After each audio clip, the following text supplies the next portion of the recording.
Welcome to The Explainer. Today we're diving headfirst into this fascinating dynamic of scarcity versus the vault. We're unpacking a profoundly resonant text that tackles, well, a very modern kind of burnout. You know the one, that deep, bone-level exhaustion where you feel like you have to be your own sole provider. It's exhausting just thinking about it, right? So let's explore exactly how to step out of that chronic mindset of lack and into a space of profound abundance. Okay, let's dive into this. Are you functioning as the entire estate and the lone heir? The source text hits us right out of the gate with this incredibly profound question. Think about that for a second. It's a powerful image. It suggests that so many of us are trying to be the generator of all the wealth, all the energy, all the solutions in our lives, while simultaneously being the one desperately in need of those very things. It's kind of like trying to be the engine and the passenger at the exact same time. The text plainly states that this arrangement is literally breaking us. We carry this quiet, heavy belief that everything depends on us, and we are running on fumes. But the source argues, and this is absolutely crucial, that this was never, ever the plan. Before it even delivers its core message, the source does something pretty unusual for this type of material. It explicitly asks us to just physically pause. It guides you to take 3 slow breaths, the first to go all the way down, the second to loosen that crazy grip in your shoulders, and the third to simply find somewhere quiet inside you. Why? Well, because you absolutely cannot absorb a message of abundance when your body is locked in a state of panic. The text emphasizes that there's no rush here, the provisions it's about to describe, they don't expire. You just need to shift out of that fight or flight mode and into a receptive physical state to actually hear it. So to really understand our exhaustion, the text defines the mental space where most of us are currently living. It calls this the field. Now, the field isn't a physical place, it's a mindset. It's where you wake up and literally the very first thing your brain does is start counting what's missing. The text brilliantly calls this doing the math of scarcity. Calculating not enough time, not enough money, not enough margin, usually before we've even had our first sip of coffee. In the field, you're constantly bent over just scrambling for leftovers, genuinely believing that these tiny scraps of affection or energy are all there is to survive on. Now, what's really interesting about this slide is how the source powerfully contrasts the rules of the field with a completely different way of living. It compares the wage system with the inheritance system. In a wage system, you're constantly trading your effort for survival. You measure your right to rest by how much you produce that day, and your right to be loved by how useful you were. But the text invites us to step entirely out of that exhausting framework and into an inheritance. An inheritance isn't earned, right? It comes to you simply because of a relationship. A child doesn't earn a place in the family by being useful. They belong first. Their standing is entirely settled. The text argues that the exact moment you realize you're an heir, not an employee, is the moment your desperation actually begins to lose its grip. And then the source drops this incredibly sharp psychological insight. Your desperation? It's been living in the future. I mean, think about it. Every time your panic rises, where is it actually pointing? The text notes that we spend our current strength rehearsing a collapse that hasn't even happened yet. We're spending today's energy on a disaster we've literally only imagined. The text reminds us that the solution we're so desperate for isn't waiting for us out in the worst-case scenario of tomorrow. It's a presence right beside us, right now, in the exact room we're sitting in today. So if the field is where we exhaust ourselves, where is our actual stuff? Where's our provision? The text introduces the concept of the vault. Think of this as a spiritual storehouse. The source completely acknowledges that in the real world, everything you can see is vulnerable. Savings can be spent, health can fail, jobs can vanish. And actually, that is exactly why your true inheritance is kept in this vault. The text states beautifully that this storehouse is kept at a distance from decay. It's kept where markets don't crash and thieves don't break in. This distance isn't to keep your inheritance away from you. It's literally the only way to keep it completely safe for you. And this brilliantly illustrates what exactly is sealed inside this vault, with your name written right across it. We aren't talking about vague, abstract energy here. The text lists highly specific provisions. Real peace, restored sight so you can finally see the small miracles you've been missing, a specific future with a plan that opposition simply cannot cancel, and finally, your true face, which is your inherent worth.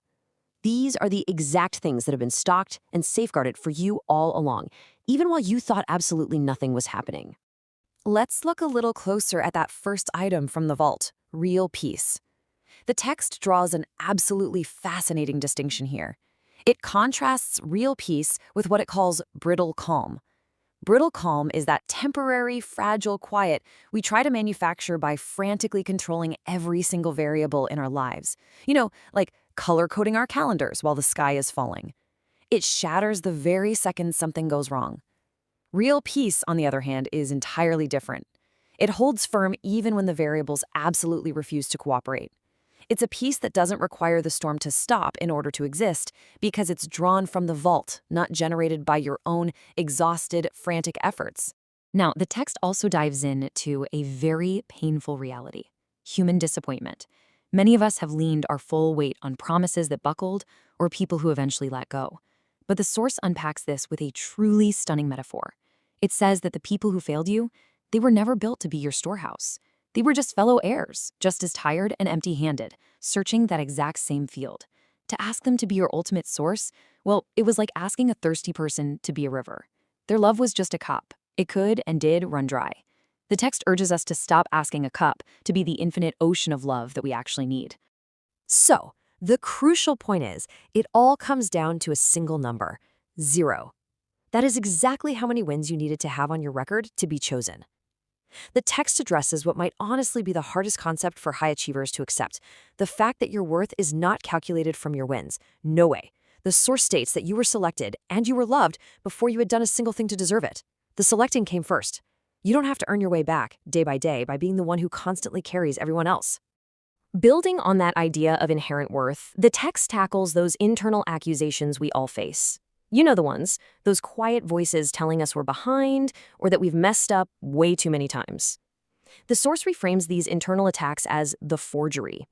It explains that these accusations are basically just fake copies of an old debt that has already been paid and canceled. They hold absolutely no actual signature. A forgery only works if you've forgotten what the real document says.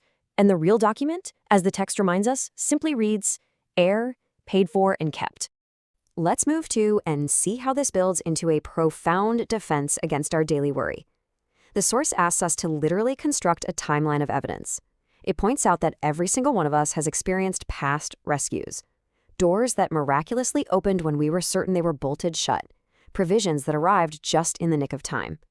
The problem is, our present anxiety tends to shove these memories into a dark corner.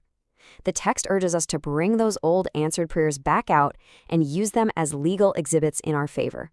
When anxiety tells you there is no way through your current crisis, your memory gets to take the stand and testify that fear has been a really poor prophet, predicting your ruin again and again and always, always being wrong.